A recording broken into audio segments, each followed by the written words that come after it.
Our forests look from above, so this is this chessboard picture. All the light bits are clear cuts. You see that this is not a single location, and we can browse to almost any other part of the country.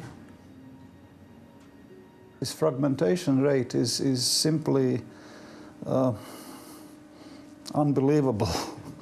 Certainly people do not realize the true scale of what is going on yet.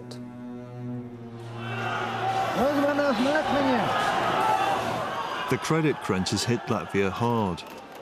Against the backdrop of riots in Riga over austerity measures, Latvia's forest is seen as a cash cow and has come under intense pressure.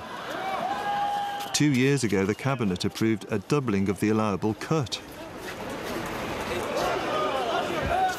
This was a temporary measure, and temporary measure to overcome consequences of economic crisis, and primarily targeted to keep the jobs in forestry and forest-based industries. But logging on this scale is not sustainable and threatens the very jobs they are claiming to support. But are they likely to increase it again? I think this is the limit. I mean, at some point it will have to go down because there won't be enough wood. At some point in time, the Wood Federation will realize companies will go bankrupt because there will be a lot less wood available in the future. And you can't go on like this forever. 2 years ago it was said it will be a short-time increase for 2 years. 2 years have passed. Now it is kept for another 3 years.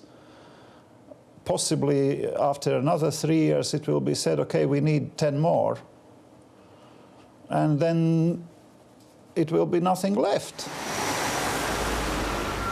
At any time, night or day, hundreds of logging trucks are on the move. Each truck can be pinpointed and directed to the correct sawmill from LVM's headquarters in Riga. This is one of the largest sawmills in Europe. Here, everything is automated. And like the forest harvester, this mill can reduce a log to planks in minutes. 60% of the wood from this sawmill is shipped to the UK, sold at home improvement stores such as B&Q, Homebase and Travis Perkins.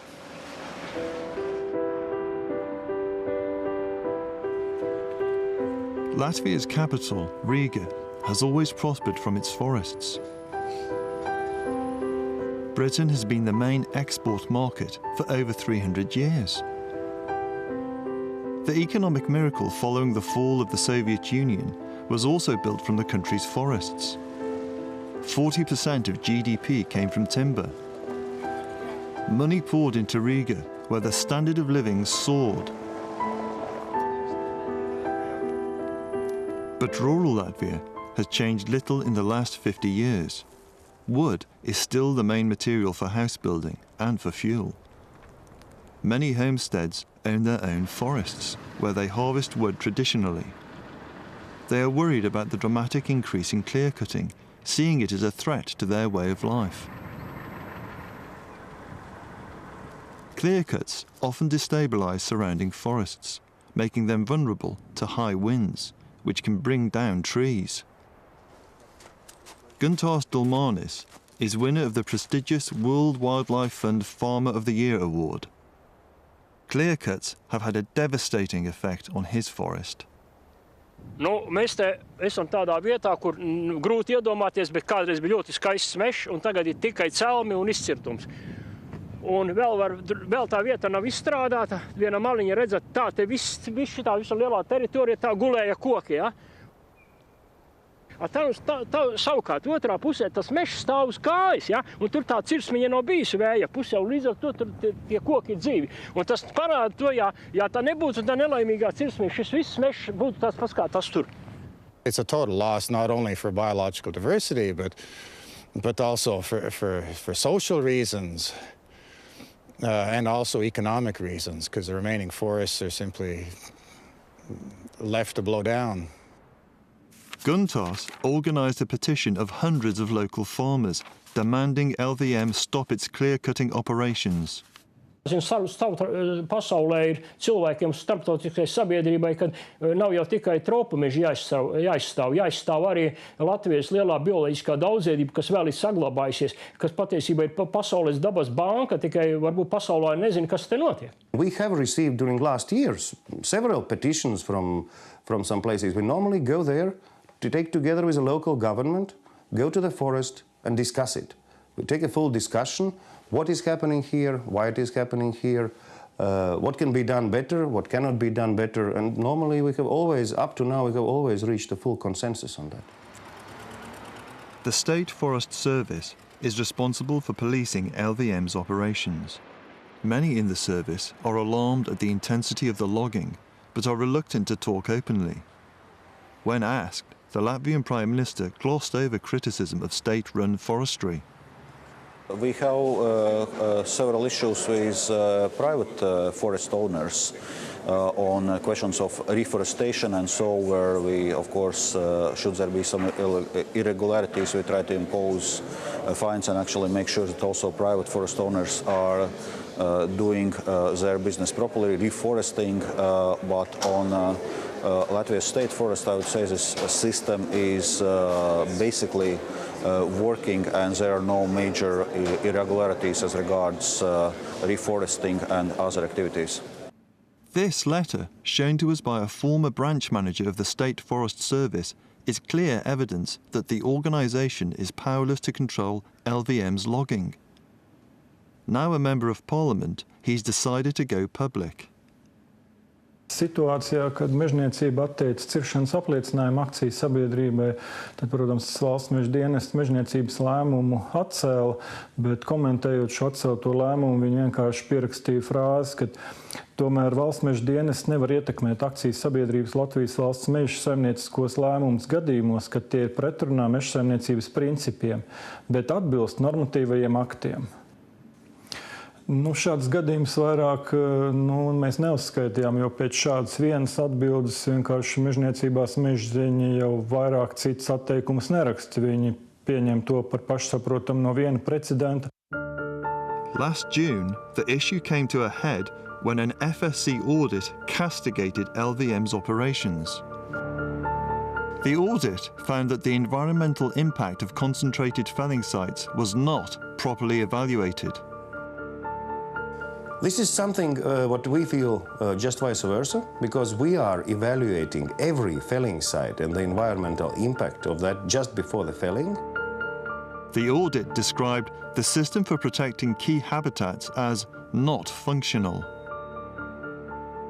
Again, also this is an issue where we don't agree 100% with the audit. Yes, there can be always find some places where maybe something doesn't function perfect. The FSC audit confirmed that LVM has no system for protecting habitats of national and EU importance. Well, this is, here we must, maybe we can now stop a little. FSC auditors said LVM alone had almost doubled logging levels, resulting in a significant change to the ecosystem.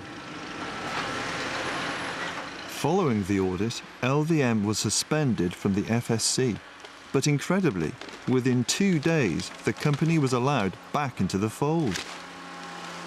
In case of Latvia, I can say that when LVM got this certificate, from that moment on, the situation has become only worse. For every forester, you have an opinion, and I'm absolutely certain that you could find someone who doesn't agree with the way that FSC goes about it. My feeling is you'd find another 90 who do. Maris Strazd took us to some locations where LVM's FSC timber had been extracted, important areas for wildlife. What are these footprints?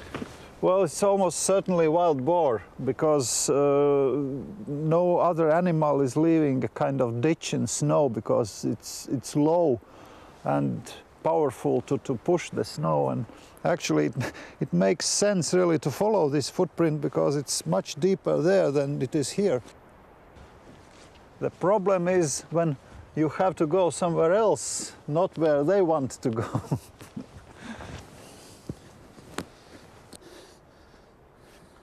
This is certainly this black alder swamp habitat, which is EU directive, Habitats Directive object. And judging from size of the retention trees, it has been excellent piece. I have very little doubt that this should have been protected. If you are responsible for environment, you are not surprised by anything. But I think it's important that we are more and more aware how important it's protecting nature for our future. The most striking example of LVM's indiscriminate logging was this nature reserve, which had recently been clear-cut. Again, it should have been protected by EU law. Well, this is a board telling what for this nature reserve is created. And the principal species is one of the very rare beetles, which is hermit beetle. So the cutting of possibly suitable habitats within such place is really impossible to understand. So it is put in place to let others know what the values are, and then they destroy these values. But can the EU take action if a member state steps over the line? We have the possibility to go via the line of infringement, which is first giving them a kind of warning, letter of formal notice. Then next steps are done. At the final stage, we can send them also to court. And if we send them to the court also for the second time, because you have to follow the procedural rules, then we can imply also the fines, daily penalty, and a kind of a lump sum. So we have pretty strong armory in our hands in implementation of our legislation. Certainly there are issues in forestry. I wouldn't say that everything is fine. There are many issues we need to deal with. There are also some issues as regards the health of the forest after storms with some pests and so